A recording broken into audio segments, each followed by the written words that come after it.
Hi, I'm James Naylor Green, professor of Brazilian history and culture at Brown University and the national co-coordinator for the U.S. Network for Democracy in Brazil. This program is part of the Democracy Observatory and is supported by the Washington, Brazil office. This is Brazil Unfiltered. Today, I have the pleasure of welcoming Gregório Duvivier. Gregório is an actor, comedian, and writer. He is the host of the weekly HBO show, Greg News, and one of the creators of the YouTube channel, Porta dos Fundos. Gregório is also an ambassador for the Washington, Brazil office. Gregório, welcome to Brazil Unfiltered. It's great to have you with us today. Thank you so much. I'm really happy to talk with you. And thank you also for your work with the Washington, Brazil office. We really need some international help in this moment. Gregório, why don't you start by telling us a little about your trajectory? How did you start doing humor? So I started when I was, I think, maybe 13 or 14 in theater. I used to do drama classes and improv classes. Although I was shy, or maybe because I was shy, my parents put me in theater and drama classes, and I fell in love with improv. So I started doing improv and writing also for myself in theater. And just like anyone in Brazil that started doing comedy, you start also working with Globo, because Globo is this huge conglomerate now in Brazil. So I started working for Globo when I was like 19 or 20, writing and after acting. And when I was like 26 or 27, me and some friends that also wrote and also act for Globo, we felt like a little bit, how would I say, imprisoned, like not as free as we would like to, because in Globo we couldn't talk about politics or about religion, about it's a huge broadcast TV, kind of conservative, although it's not the more conservative TV, it's like kind of conservative. So we couldn't talk about lots of things that we would like to, lots of taboos and everything. So we went to the internet to try a more like edgy content. So we started doing Porta dos Fundos, which means like back door, because it used to be like our back door from the big broadcast TV. So we started doing YouTube were our back door, and it grew so much that now it's our like front door. We everybody left Globo, and we have now our own channel, not only on YouTube, but it's also produced. It's a big, like we produce lots of content. We produce my show on HBO. We produce shows on a lot of Brazilian channels on broadcast too. We're like this content creator a group of people, of creatives, and we're really and we believe in comedy as a way of changing society and creating awareness, in people. I must confess that my favorite of all your skits, and maybe I haven't seen them all, is when you're waking up one morning and you discover you're being dubbed and you have a different voice. I think it's just hysterical. I love watching it and showing it to my friends. So, over the years, you guys have been doing a lot of skits that played with traditional religious symbols, stories, or myths. And what kind of backlash did you get from those humorous critiques about religion in Brazil? Well, we got a huge backlash because, like, Brazil, maybe not everyone knows that Brazil, it's like this. Of course, we have a beautiful carnival, we have like a beautiful, lots of party and everything, but it also is a really, really Christian conservative country. And so we're not used to laughing at religion. No, it's like this big don't in comedy in Brazil. Used to be. We love to laugh at religion, where although there are some religious people on backdoor, we're not all atheists. We love, like, because it's a big taboo here, so we love to laugh at that. Especially Christian fanatics. We love to laugh at them, because in Brazil we got like those. They are almost like Christian Talibans. Of course, I'm exaggerating, but people who has this really fundamentalist way of reading the Bible. So people started getting crazy and mad with us, and and one day there was like a bomb, a Molotov, right, bomb in our siege. And our studio got like this bomb thrown by people who are like Christian fundamentalists. They have this group that reads a lot like they read a lot like the Al Qaeda. So I'm not exaggerating actually when I say they're like Brazil Taliban, because they read a lot like the Al Qaeda movement. When they got in this guy apartment, there were lots of books that were kind of jihad manual, you know. They found the person who threw the Molotov cocktail? Yeah, they It's called a found Molotov cocktail. Molotov cocktail. Yeah. That's it. He flew. He's in Russia, but they found him. They found him. Wow, he fled to Russia, but you later found him. Wow. Yeah. And has there been a call for a boycott of your work or lawsuits against you? We got a huge boycott movement because this show was on Netflix. So Netflix got this huge boycott movement all around the world, not only in Brazil. In Poland, lots of people adopted, and lots of Christian countries. And yeah, with Cocktail Molotov, for 2 months or 3, I was like with walking around with always with security. Yeah, for 2 months, and and then we got the pandemic, and of course everyone's stopped talking about that. But it was really tense. Considered moving out of Brazil, fleeing, because it's weird, because if this Molotov cocktail were like a huge scandal, and the president or the government says this is absurd, I'm gonna get these guys. No, they didn't say anything, because of course Bolsonaro and the governor and everyone, they were like really like they hate Porta dos Fundos. They hate us. They hate this special. They hate and this guy who threw the bomb was a really big fan of Bolsonaro.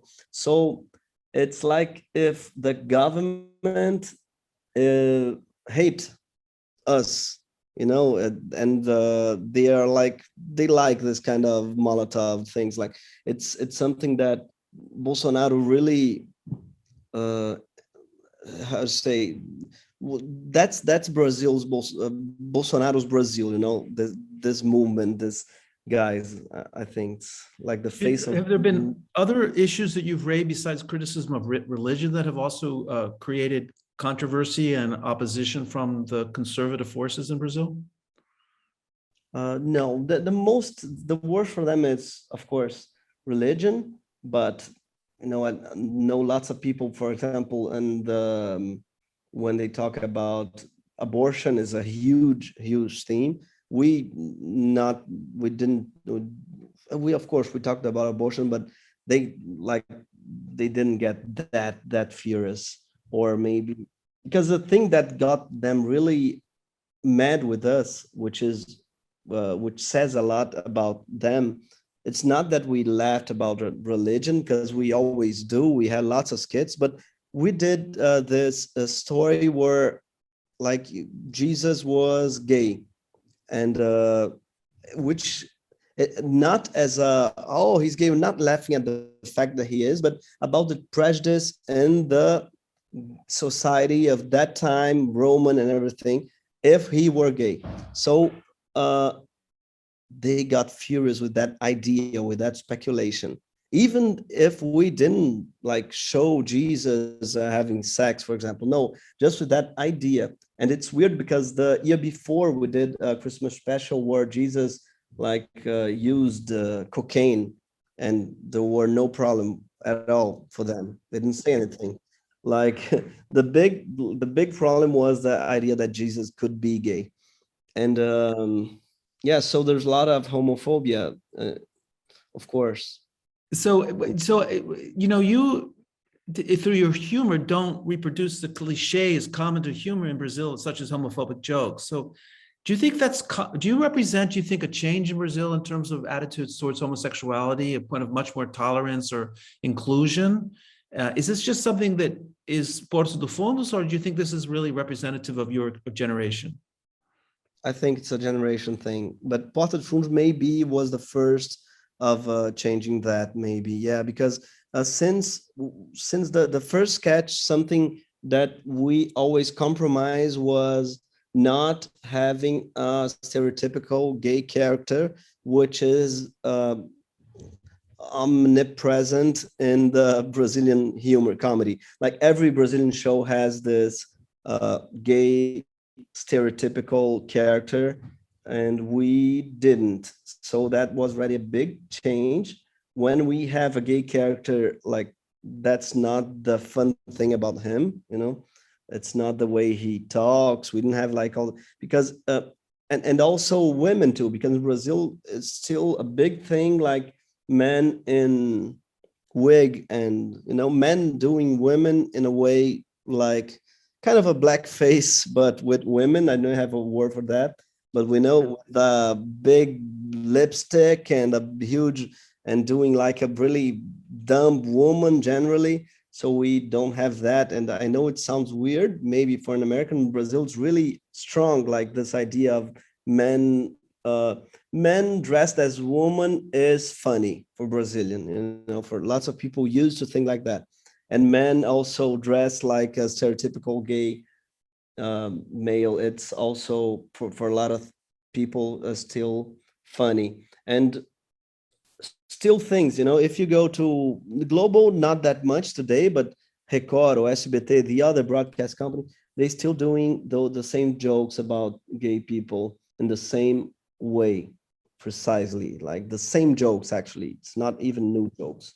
So You now have your own show on HBO, Greg News, and what's that been like? That's kind of, in a way, challenging traditional media and even the way media does news and the way you tell your jokes and make comedy on that. What's that experience been like for you? well, it's been really exhausting in a way, because every week I have to go deep in a Brazilian subject, and every week I discover that it's worse than I thought. I'm always surprised with what we get, and it's really hard not to think that Brazil it's condemned to failure, you know, because we got so much deep trouble. And when you go to history, you see that those troubles are like really ancient, you know, it's really old. And so it's really hard not to get completely disappointed and completely pessimistic, in a way that you get depressed, you know. So everyone, yeah, we in our team, we're like 10 or 12 writers actually. And every time we gotta make some pause, you know, so we go, oh, let's talk a little bit about other things, because otherwise we would be really, really depressed. Listen, you started in 2016 when President Dilma Rousseff was being under impeachment process to really speak out against the impeachment. Why did you decide to do that? And as an artist, to take a political stand, the risks involved in maybe ruining your image or your career. Why did you decide to do that in 2016? Yeah, 2016 for me is a big landmark, you know, because we wouldn't have Bolsonaro if we didn't have that impeachment in 16. I'm pretty sure. When I saw that, I was pretty sure that things would go really bad. It's like a fracture, you know. It's a hole where rabbit hole, like that thing was like something that attracted everything bad that happened before, I think, because we got an impeachment without crime, you know. So it's a huge failure in a democracy, I think. And as a humorist, I felt that the left was communicating really badly. Like we lost our ability to talk with young people, the left. side, PT especially, like they didn't know how to talk. I was in the streets in 2013 against Dilma, not against Dilma, I'm sorry, against specific things like we got a huge, the price of the transportation was high, like how do you say, do ônibus, o preço da passagem. The bus fare increased. Yeah, we got a big bus fare increase, and which also we got lots of corruption in the World Cup. We're against the World Cup or against the Olympic, like the big events, since we had a poor country. We're against lots of things, and we go to streets in 2013 in June. So we had some similarities with the Occupy movement, maybe in 2008. Like lots of young people furious with inequality and corruption and everything. And Dilma and the PT reacted really bad, because they could like get those people to understand and work like with them. And instead of that, like Dilma and the PT got really frontal with the movements, and the police were really violent. So I felt that lots of people from my age saw no hope in PT or in the left side, and lots of people my age were going to the right or starting being conservative, because they didn't see themselves in the PT government. And as a humorist, I think it's humor. It's a great way to talk truth, to power or to anyone. I think I think humor is really revealing. It's always reveal something that's not sad. And I thought that everyone is so confused that maybe humor was like a way to help communicating what they should hate, because people, I think we had in Brazil a really confused hate against everyone about the political class. Every representative is corrupt. Every government is fascist. We got like this unpolitical hate, and I think that's really useful for the conservative, for the bigotry. They love this vague hatred. And what I thought in 2016 is that maybe humor could help people to know whom should they hate, and that's what I've been doing. Like, and unfortunately, we've gotten Bolsonaro in this process. What is your assessment of the Bolsonaro government in general? What do you think it means for Brazil? I think it means that the worst of Brazil has won. In this moment, he's not an alien. He's not someone that came from outer space. He's really Brazilian in a way, because he's always existed, but he used to be minority. He used to be like normally he would never be president, a guy like him. We used to have like disputes between Democrats, like people like Dilma and Serra or Alckmin and Lula. It's like it's kind of a Democrat-Republican dispute. Perhaps the old Republicans. I'm not sure that exists anymore in the Republican Party of 2022. Exactly. But yeah. United States, I think you had the same problem. Like we used to have like those duels between people in the democratic field, and Bolsonaro is completely out of the democratic field. Although, as I said, he's really Brazilian. We had been the last country, I think, in America, in an American continent, to abolish slavery, right? I think right, 1888, exactly. Yeah. We have been like, we never did reforma agraria. How would you say? Agrarian reform. Reform. We have not. We are really. We got like Bolsonaro is the face of a certain Brazil. Mm-hmm. Like rural in a bad way, slave owner, and of course homophobic and sexist and everything you already know. And that we got that really, really strong in Brazil. And Bolsonaro is the face of that. Although every day I had to remember myself that Brazil is not only that. Brazil is always the country. It's also, I'm sorry, the country, for example, with the huge healthcare, public healthcare that actually saved us from having even more deaths in the pandemic. And it's also a place where you can get a really good college education for free. It's a place where we got like lots of great things that even Bolsonaro didn't get to destroy, even though he tried a lot. What's your perspective for the elections in 22?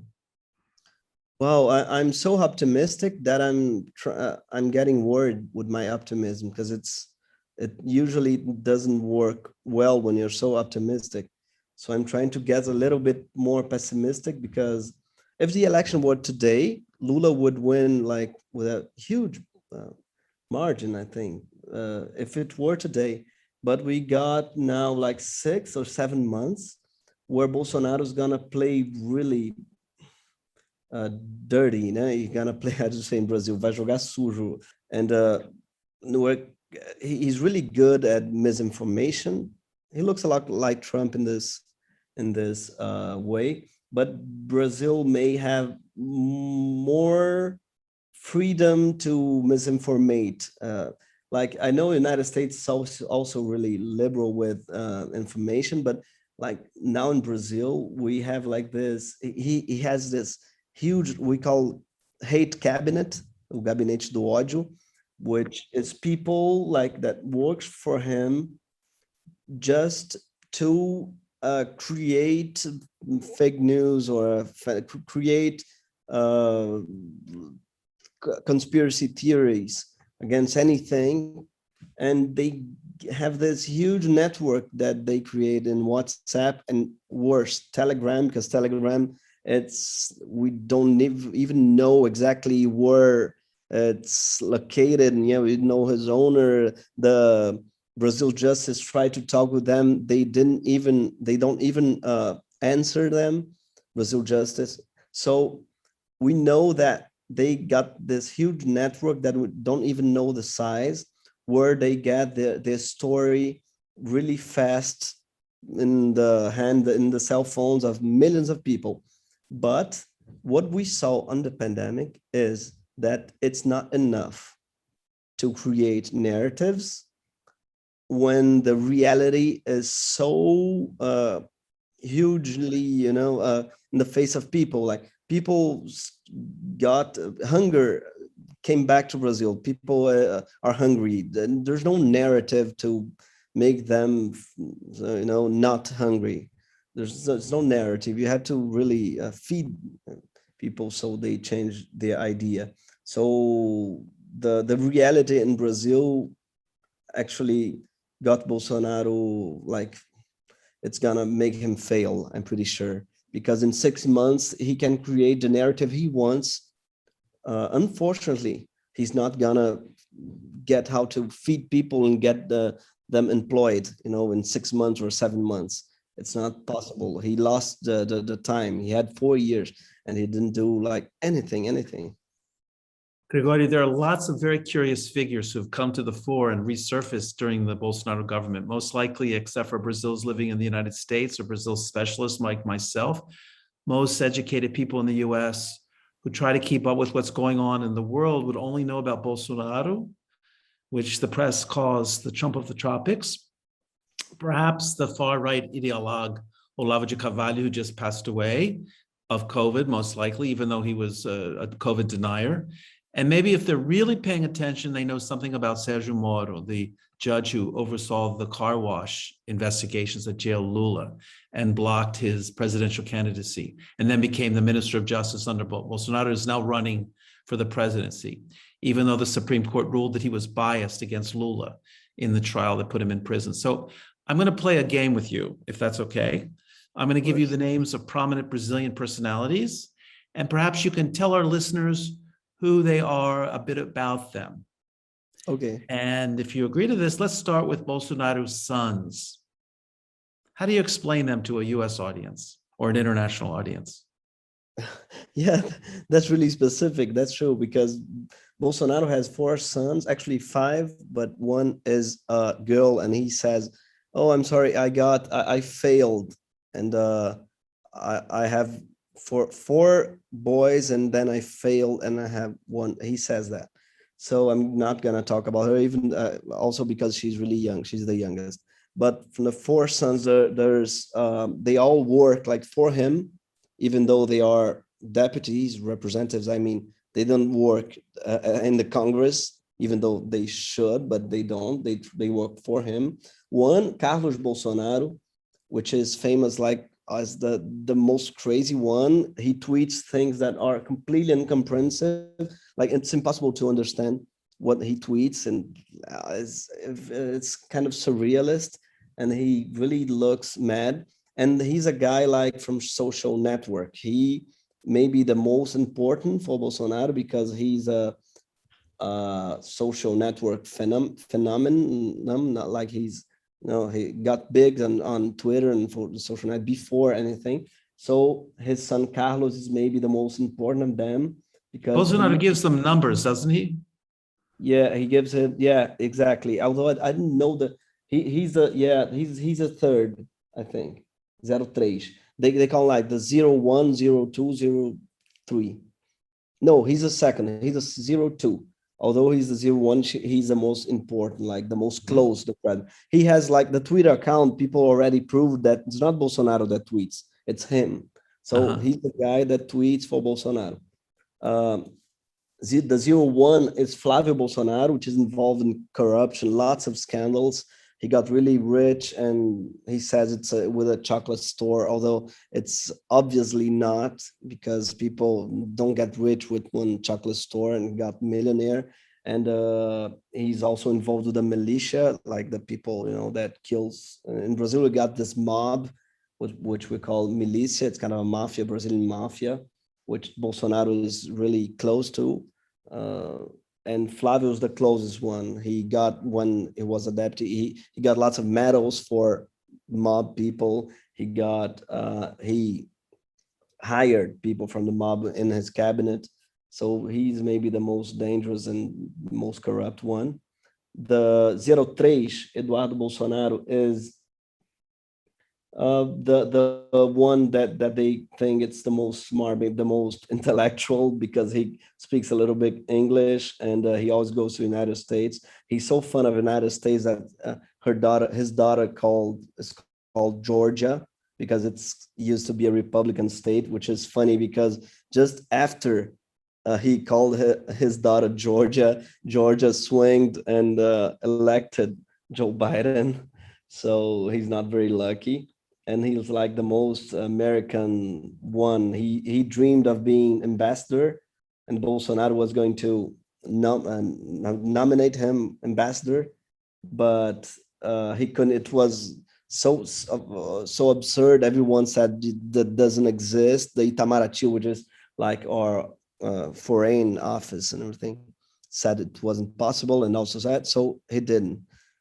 And that's Eduardo Bolsonaro. And the fourth one is the most insignificant, the 04. He is a gamer. He spends the whole day gaming and talking shit in TikTok. He's big at TikTok, so maybe he's a way of Bolsonaro getting the post millennials like Generation X or something to like him. But he's the Mhm. most stupid also. He has any ambition, I think. And what about Marcelo Crivella, the evangelical pastor and the former mayor of Rio de Janeiro, your home city? Tell me about Exactly. him. Man, it was a nightmare in Rio. It was like the worst president the worst mayor we ever had, because he is not a mayor. He's not he's a pastor, and a singer, a terrible singer. And he was also a terrible president. I'm sorry, terrible mayor. He like Rio, which is used to be a really progressive city, right? Rio is the city of carnival, city of samba. the city, like it's a really cultural city with lots of, it's like every artist in Brazil, no, of course, but half of the artists in Brazil live in Rio. So really a artistic city, uh, and really progressive, of course, liberal and everything. And we got like this pastor, which is not only a pastor, but a fundamentalist pastor. He said that, of course, homosexuality is a sin, but not only that, African religion were thing of the demon, thing of the, The devil? yeah, the devil, exactly. The devil, it's possession, is thing of the devil. And in a city that has a lot of African religions, Rio, which really has Umbanda, Candomblé, has a tradition in African religions. And Rio in this moment is, it's a really sad city because we got just 4 years of this guy. He fought against Carnival because he thought it was like a sin or something. Rio de Janeiro. Of course, he didn't end Carnival because it's huge, but he tried to, and he ended really unpopular. At least he didn't get re-elected, but just the fact that he was elected was a big deception. I love Rio. I'm from here, and I still don't get how he could be elected. So we have Bolsonaro. Jair Bolsonaro is the candidate for the presidency again in 22. And he's around 25% in the polls today. He got 55% when he was elected president, but he's dropped in popularity significantly. That could change, of course. And then we have Luiz Inácio Lula da Silva. How would you describe Lula to an international audience? Who is Lula? Lula, he used to be president for 2 mandates. He ended really popular the second mandate. So he was as popular, so popular that he elected Dilma, which people didn't know who she was. Like in Brazil, she was not even it never had been elected for anything, not even mayor or anything. And Lula elected her as a president. That's how popular he was. But then Dilma didn't make a really popular government. She was impeached for, as I said, a ridiculous reason. And Lula got in jail because also a ridiculous reason, something really set up, a staged sentence, like something that had not any substance, any crime. And the thing is, now he's really popular again. People miss him. People miss Lula's times where like he was popular for a reason. Brazil grew a lot.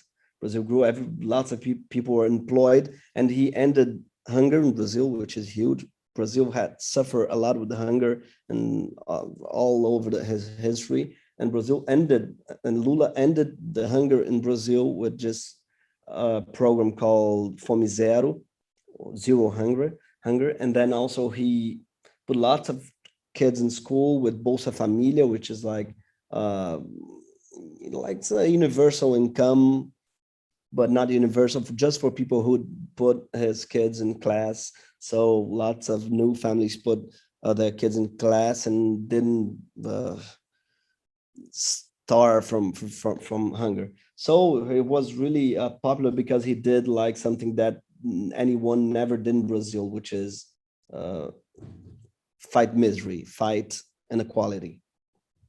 But he has also some problems, like he fought inequality, but he also, in his government, the rich people got richer. And he was really he's not a socialist, he's a guy that believes in an inclusive capitalism. So everyone he believes that poor people can get rich and without taxing, the very rich. He's not like this guy's gonna tax. He's not Bernie Sanders.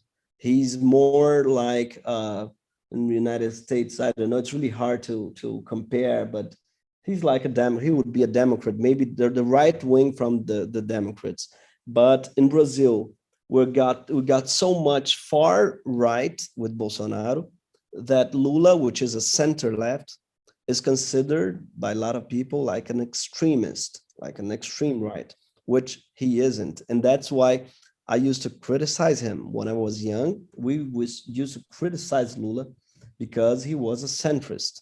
He was like, we used to say Lula is a right-wing fascist. I don't know. We don't say that anymore. Now everyone is really Lulista. I'm really Lulista, like Lulist. It's a huge thing. He come back from prison with like bigger, because it was like an unjust prison. Everyone know, of course, but a lot of people in Brazil see that his prison was ridiculous. Also because his judge became a minister of Bolsonaro, so it got really clear for everyone that the prison of Lula was absurd. So in this moment, everyone, like, I know Lula is as maybe the most popular in his life. I know people are, even with my generation, me who grew up like criticizing Lula because of course he was a president, I forgot all of them. So when I have to criticize Lula, I have to remember why exactly did we criticize Lula, because it's so hard now. We love him so much because we're all like in love with this guy. He knows how to tackle Bolsonaro better than anyone, because what Bolsonaro, he loves to get the discussion to the unimportant subjects. He loves, it's of course not anything, it's unimportant, but he loves to talk about language or jokes or religion, or he loves to talk about things like now if PT wins, if Lula wins, there won't be restroom for boys and girls. Boys will have to go to the same restroom as girls. He like invent this kind of things. And me and people usually like my generation, like the woke generation, we used to say, no, but what's the problem with mixed restrooms? Shut up, everyone.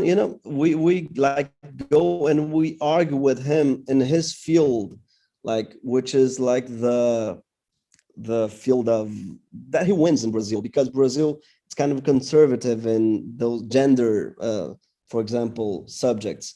So when we start to argue in this field, there's a chance that he wins. What Lula says is he doesn't argue in that field of discussion. He talks about, okay, that's not important. I'm sorry, Bolsonaro. I have to talk about feeding people because people are dying of hunger in your country, in the country you're president. So what he does, and he's doing really well, is to not let Bolsonaro choose the field of discussion.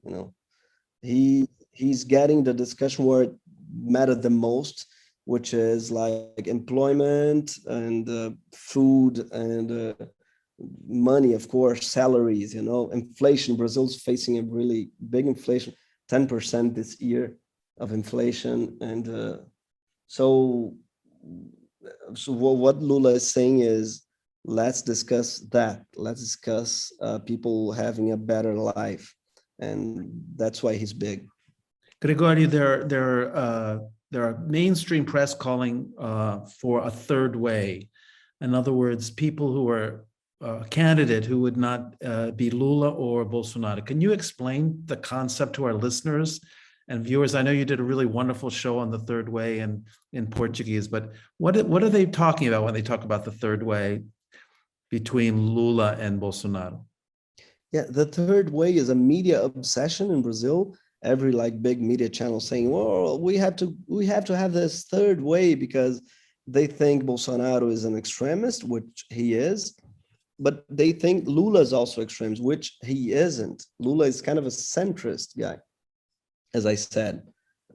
But people think Lula is extreme. So they need a third way, like someone that is not as left as Lula. But I think it's ridiculous because Lula is not a leftist guy. He's not a socialist. So Lula for me is a third way. Lula is a third way between Bolsonaro and the communists, for example, even the social, for Boulos. I love Boulos, actually. It's a guy that I love, a socialist from the movement, the MTST. It's a movement for people without home, for housing and everything, people. But yeah, maybe like Boulos is a guy, is a leftist guy. Lula isn't. Lula has always been, in his life, this middleman between the very rich, he was a, how do you say, syndicalist? He was a union leader. Union leader, yeah, he was a union leader. So he has always been this guy, like this middle guy between the owner of the companies and the working class. That's why he does brilliantly. So he's like a third way between the people and the rich. And that's what actually why we criticize him. He's not a guy that's gonna he's not promoting rupture with the system. He's not promoting, eating the rich agenda, but he's like, oh, everyone must get rich together, So he's a third way. We have in the third way three major candidates: Sergio Moro, who I already mentioned, who was the person who prosecuted Lula and put him in jail so he couldn't be a candidate in 2018, and then became the Minister of Justice under the Bolsonaro government. What are your opinions about Sergio Moro? How do you understand him? I understand as a cancer. I'm sorry to say that, but someone who grew in the fails of the Brazilian justice system. He's a guy that imprisoned Lula with a staged accusation and went and to the government of the guy that won for Lula. Just because Lula was in jail, Bolsonaro won and hired Moro. He could never accept that, but when he accepted that, he proved what we were already saying, that this guy is not a judge. He's a player. He's always been a player, and he's is this guy who is kind of he's Bolsonaro. He pretends he's not a Bolsonaro now, but he is a Bolsonarista. Like there is this, there's Trump and the Trumpism, and there is Bolsonaro, the Bolsonarism. And Moro is a Bolsonarista who understood that he could grow apart. And now he's pretending he's not, but he's always been, So I didn't understand as a third way someone that was Bolsonarista until last year. So he's not a third way. We also have another person named Ciro Gomez, who was a former governor and a minister in the Lula government, who is polling around, at this point, 7 or 8%, the same amount as Sergio Moro. What would you tell us about Ciro Gomez? I think he's a serious guy, and he would be, I think, a really great minister for Lula, for example. He is kind of a third way, since he's not Lulista, he's not Bolsonarista. So maybe Ciro is the only guy that is really a third, as between the two of them. But I think it's a shame that Ciro is trying to get votes from the anti-Lula. So he, in this moment, he's really fighting against Lula and saying terrible things against Lula, that Lula is a kleptocracy and everything. Stuff that I didn't think that he believes, but his strategy now is to beat Lula and Bolsonaro. So he tries to get in this space, and I don't think there's any room here, between the two of them, because people who love Lula is not gonna tolerate someone that says terrible things about him, and people love Bolsonaro will not tolerate Ciro also from the same reason. I think there's two big passions in Brazil in this moment, which are Lula and Bolsonaro. There's not any room for other people, which is a shame, I think, because I would love to see more options, especially on the left side. I mean, Lula is so big, is so charismatic, and he's like in the right moment. There's this huge charismatic appeal to him. Everything that he tweets goes huge. Every things that he says is like going really big, and people. It was really a great moment of his career that there's not anyone in the left side will gonna go. We're gonna put his name on in this election. Even I thought maybe it would be good. So now in this moment in my field, I consider myself as a socialist, and I think that it's really important for us to stand where we are, even if we stand with Lula, of course, but to get Lula, for not to get Lula to understand that he also has to talk and to understand that there is a tension in both sides, not only so he goes to the center, but also so he comes back to the left. We need also to be heard and understood. So it's really important to make pressure to Lula, to dispute Lula, So I think he is in dispute in this moment. So, for example, environmental reasons, we have to make pressure because he's not an environmental guy. He's a guy that doesn't understand the centrality of this subject, even though, of course, he's a lot. His government was the best one in history, in Brazil history, in environmental subjects, even though it wasn't sufficient. It wasn't enough if we consider global warming. He's not aware of the urgent of this the urgency of this subject, for example. So we have to make pressure in Lula. So then, in this moment, more than thinking about new people that could come and participate and be a candidate, I think everyone in left should pressure and seduce Lula, to the important subjects. I think it's the only way of changing things, unfortunately.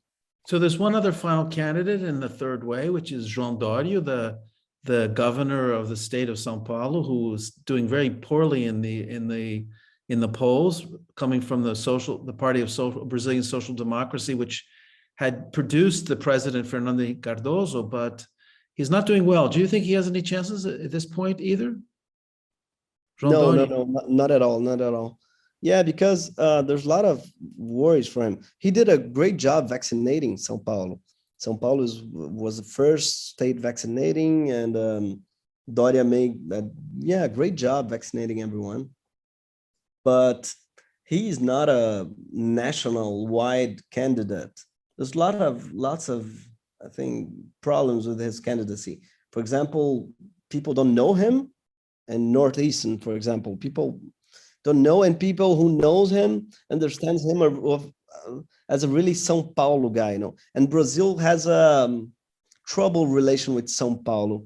Usually our presidents they don't come from São Paulo. In our history, we got one or two presidents from São Paulo, and it's the biggest city. But people think they see São Paulo as the arrogance of rich people, and Dória is a really rich guy. So I don't think the Northeast would empathize with a guy that rich from São Paulo. I'm pretty sure he wouldn't grow more than 3 or 4%. Yeah, it's not likely, I think. Bolsonaro and Lula are really popular guy, in the sense not only popular in the sense of approval, not that, I mean, they are popular, they look popular. People see them and see people like them, people look at them and that's maybe a difference from Brazil and United States. I don't think that a guy like Trump would be that popular in Brazil because he looks a lot like a very rich guy. He's very rich and he looked very rich. And Brazil, even Bolsonaro, who is a very rich guy, he has to make this staged thing that he's poor and he makes a lot of meals in the streets, sitting in a plastic chair and eating a hot dog. He staged those kinds of meals because he knows that for a Brazilian, it's really important to feel that the president is not a rich guy. So Doria and Sergio Moro also, they are perceived as rich people, and that's a big deal, I think, for Brazilian election. And finally, there's someone who's not running for president, Damaris Alves, who is the Minister of Women, Family, and Human Rights in Brazil. Any comments about her? Yeah, Damaris is maybe the most dangerous minister of Bolsonaro. She is like that character from Handmaid's Tale. Like, I forgot her name. Like the nun, like the chief of the nuns, of Handmaid's Tale, because she is really, really conservative, a lot, like maybe more than Bolsonaro, if that's possible, and also really popular between Bolsonaristas. People love him. She has this charismatic way of talking like a grandma, and people kind of empathize with her a lot more than the other ministers of Bolsonaro, which are like all they are, yeah, all unpopular. I think there's not a one popular minister. Just Damaris. Damaris is really popular and really, really, really dangerous because she's the most conservative one. For example, there was just to understand who Damaris is, there was a girl who got the right to make an abortion, because in Brazil, even though it's not, you don't have the right to do an abortion, you got some specific cases where you can, for example, rape. So this girl was raped, which it's a terrible story. She was, I think, 14 or 15, a really, really sad story. And she got the right to do an abortion. Damaris discovered the hospital where she would do an abortion and send the hospital, the address, to groups, anti-groups, allegedly pro-life, who went to the hospital to protest and to not let her do the abortion. So she's a minister of Bolsonaro, and so that's the kind of person we're dealing with. Has no humanity at all. So she's not only, it's not conservative is not the word, it's worse than that. She's like, yeah, unhuman. I think someone who does that with a kid, it's like unhuman. It's I have no words. So, Gregorio, just to finalize our program today, what would you say to Brazilians living in the United States or friends of Brazil in the United States or abroad who want to support and defend democracy in Brazil? What role do they play in the politics of Brazil, in your opinion? I think they play a huge role because Brazil is it's a country especially faced to the foreign countries. I mean, Brazil is a country that has this advantage and also this problem, is that we care a lot about the foreign opinion. Bolsonaro, for example, it's all the time he's trying to pretend that he was a friend of Trump, for example, because he used to love him. Or now with Putin, for example, he's putting a lot of memes in the internet that he's responsible for not invading Ukraine. He's alleging that. So it's really important for us and for Brazilian electorate, I think, to understand that Bolsonaro is alone. Bolsonaro is not backed up by the international community. I think that we in Brazil, we got our history has always been really influenced by the other countries, like our coup in 64 had lots of influence of the United States and before, of course, our independence in 1822 had a lot of influence from UK, and then the end of slavery in Brazil was like something that UK influenced not for good, like only good reasons, of course, but for a lot of reasons. So we have always been really influenced by other countries in our history. That's the story of every third world country, I think. So Bolsonaro would not have been elected, I think, if it wasn't for Trump, because he has lots of things in common, and Trump opened this box of Pandora, where people open and say, it's possible. Every idiot in the world can be elected. You don't have to be presidential. You can be everything you want, and he opened this possibility. And the Brazilian rich middle class is really fascinated with the United States. The Brazilian wealthy, they dreamed of being North American. So they started dreaming of a Brazilian Trump. And when this guy, completely like insane, in the same time conservative and sexist, but at the same time also liberal in the economy, and in the same time also funny and a weird way, when they saw this guy, say, no, it's perfect. That's Brazilian Trump and everything. So why am I saying that? Because if Trump is responsible for Bolsonaro, maybe the fall of Bolsonaro may also come from this disrespect and this movement coming from the international community. We Brazilians have to understand that to have Bolsonaro would isolate us from the rest of the world. But Bolsonaro is making us a pariah, and a pariah, what do you say? Right, And what Brazil has, I think, the most precious thing we always had is this soft power that may come from our sympathy, or I don't know, the samba, the carnival, the people used to like us. When we traveled from Brazil, when you go in foreign countries, people laugh when we used to say, wow, I'm Brazilian. People laugh, wow, I love Brazil and soccer and samba and everything. And now people say like, oh man, I'm sorry about Bolsonaro. Everyone got kind of sad when they hear that you're from Brazil. And I think that's really important. I think people to understand and echo the Brazil is more than Bolsonaro.